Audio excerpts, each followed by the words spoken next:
Assumption number one on our list is my financial goals are isolated. Now, I don't know that I've ever heard anybody communicate that assumption to me in that way. So we're going to have to explain, I think, what that means to start. We often hear people talk about financial goals as if it's separate, right? Not necessarily isolated, but separate from everything else going on in their lives. They are concentrated on getting through the day. They are concentrating on earning a living.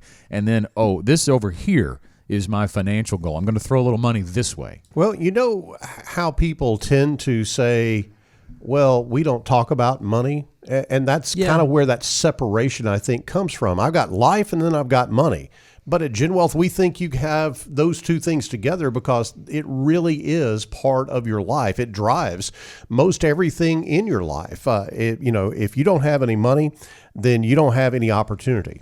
And if you don't have any opportunity, then that really does kind of bake in what your life is going to be like. Yeah, I think money and behavior are inseparable. So think about the behaviors that you have that have an impact on what you do to generate money for yourself. So what are you doing at work? And if you're going all out, you know what? You're probably over your career going to make more money because your behavior has an impact on your compensation.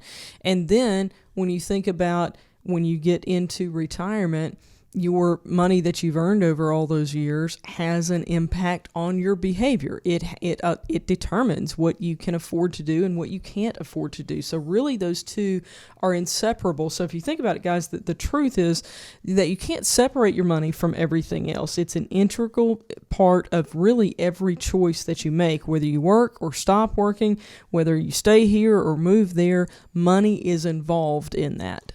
Janet, over the years, I've seen people try to isolate money from the rest of their life. And truthfully, what that does is it creates a barrier between them and financial independence. Yes. Financial independence is just out of reach. It's just right there, but they just can't quite get there because they don't get that connection between their money and their life. Somehow they think there's a Chinese wall between them and it, and they just can't get over it. But that's really not the case.